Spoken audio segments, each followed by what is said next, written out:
Hello, salutations, what it do? It's Dr. Gamer back at you with another Marvel's Avengers video. Face reveal. This is the second one. Obviously, I usually stream, so people that really follow me already know what it looked like, but for these type of videos, I usually just do the voiceover, but this time around, I'm switching it up a bit. I'm going to be going away for the weekend, so I just want to get this quick video out there. And also, there wasn't a lot of news.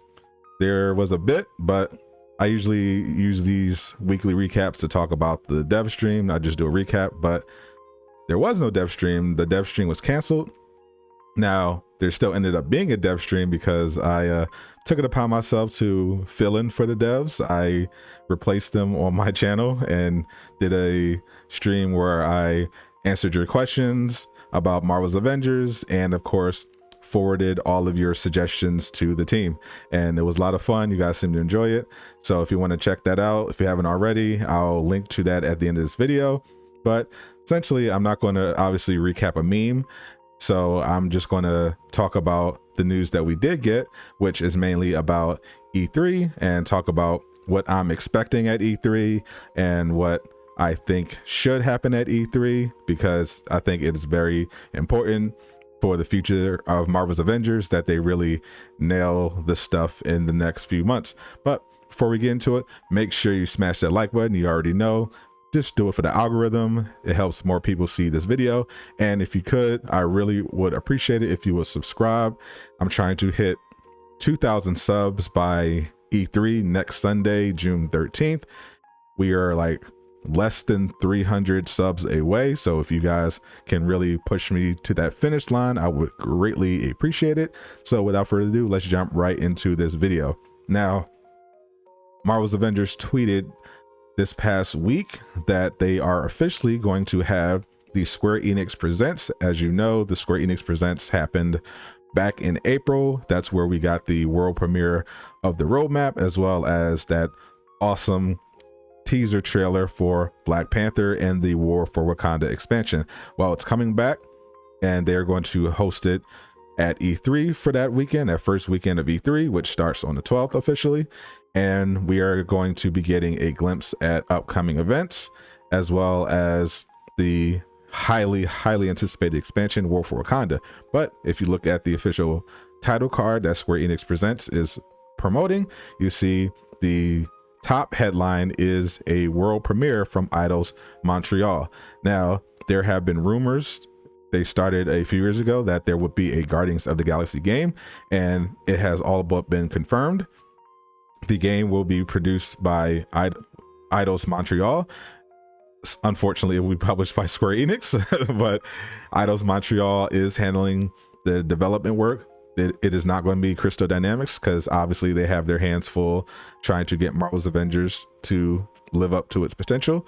And in addition to Life is Strange and stuff probably you guys watching this video don't care about, the event will also, of course, feature Marvel's Avengers. Now, the world premiere obviously is probably going to be Guardians of the Galaxy. As for the Marvel's Avengers portion of the presentation, I'm expecting Black Panther gameplay, most likely.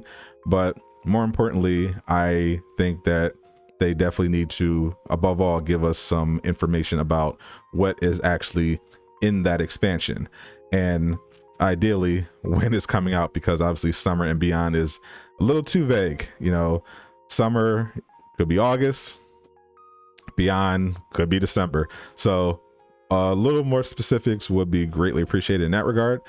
Other than Black Panther, I'm expecting the Cosmic Cube. Of course, that is coming out this month, so that's a no-brainer. They're going to have to show us some more footage of the Cosmic Cube, as well as give us a date of when it is officially dropping. And I think we'll probably also get some looks at Patrol Mode and maybe Spider-Man. So they kind of let it slip a couple weeks ago on one of the streams. I believe it was Tor, one of the devs that was working on the Red Room, I believe, or Champion System.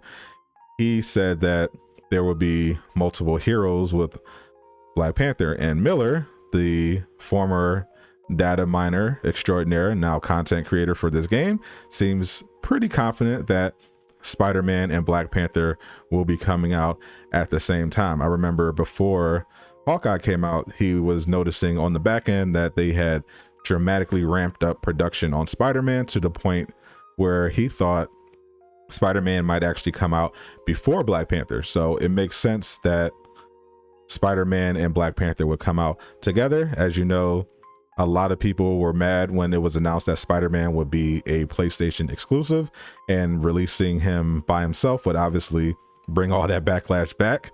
So it makes sense to package him with War for Wakanda if that's their strategy, because if War for Wakanda is actually really good, then it'll kind of drown out all of the noise, because at least Xbox and PC players, you know, won't be getting anything. They won't have Spider-Man, but they'll at least have Black Panther and everything that comes with them. So that will kind of soften the blow, and I think that's definitely what they should be doing. As for the Cosmic Cube, I'm not expecting anything huge with the Cosmic Cube. It is just, you know, a villain sector after all. Looks like a really cool villain sector, but it is a villain sector. I do expect it to come with an Omega level threat, which is very important for the future of this game, because like I said, DLCs, we all know this. DLCs, the central problem with them have been, once you're done with the story, there's nothing to do afterwards. You know, the characters are cool. We all know the combat is amazing, but the problem is once you're done with the story, there's nothing else to do. You're back to the usual stuff. So they definitely have to really get these Omega level threats out there and nail this patrol mode, so that when Black Panther does come out, once you're done with the story, you actually have stuff to do, and that is what's going to keep people playing and improve the reputation of this game. Because also I heard Black Panther is supposed to come with a raid, so if they have a bunch of really cool content that comes with Black Panther, I think that's really going to go a long way towards keeping people playing, because I'm pretty confident that, like everyone else, Black Panther is going to be super fun to play as. But if you're, you know, fighting the same enemies, doing the same boring objectives in the same areas, it's doing the same content, it's really not going to last, and that's ultimately going to be an L. As for the Guardians of the Galaxy game, I honestly have no idea what to expect. We know pretty much nothing about this game apart from it's a Guardians of the Galaxy game, and it could be another attempt at a live service game. Obviously Square Enix hasn't had a lot of luck. You know, they didn't really do a good job with Marvel's Avengers, and Outriders ended up being a disaster. So hopefully this one turns out a lot better, because Marvel definitely deserves to have some good games other than Insomniac Spider-Man games. So hopefully this is finally the one that they nailed. I'd hope they spent this time really studying what went wrong with Marvel's Avengers and figuring out ways where they can improve. But again, we pretty much know nothing. I think it probably shouldn't do another attempt at a live service game. I know Square wants that money, but the timing isn't great. Marvel's Avengers is still kind of struggling to find its footing, and announcing that you're doing another live service Marvel game while your current live service Marvel game is having a hard time doesn't seem like a sound marketing strategy to give this game momentum. So I hope they go kind of towards a like finished game concept similar to what they did with Outriders. Obviously hope it's much better than how Outriders turned out, but I think focusing on just making one full game that isn't, you know, completely buggy at launch, and then worrying about all the stuff later is ideal. But again, this is Square Enix we're talking about, so never know. But we'll have to see what they show us at E3. I'm excited about it.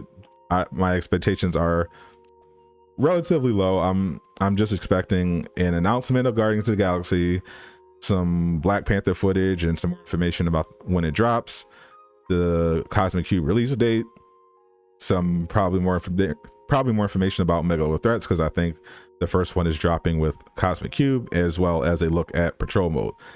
I'm leaving that as it is. I think those are reasonable expectations, and anything beyond that I'll consider a bonus, and we'll have to see if you guys want to watch it with me. I will be, of course, streaming it on my channel next Sunday, June 13th. It will be at, I think, 3:15 p.m. Eastern Standard Time. So tune in with me. We can check it out live, react to it. Should be a lot of fun.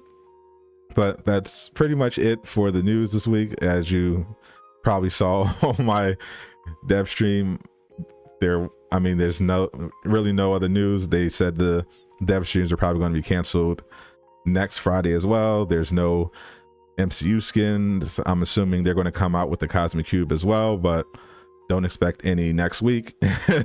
So we all know what's going on with that, but we do know the MCU skins are coming this month. They will be from Endgame, and they will be for Captain America and Thor. That's all for now. We don't know anything else, but I do expect them to come out with Cosmic Cube because they seem to want to pair these MCU skin drops with an actual event. So we'll have to see about that, but expect, I think, starting the week of the 14th, I'm expecting Cosmic Cube, Omega level threats, and MCU skins. So mark that down on the calendar. That's when I expect everything to kind of pop off right after E3 is over for Square Enix. But that's it. Just wanted to make this quick video. Make sure you guys got your weekly recap. If you haven't already, make sure you hit that like button and subscribe. Really help me hit that 2,000 sub goal.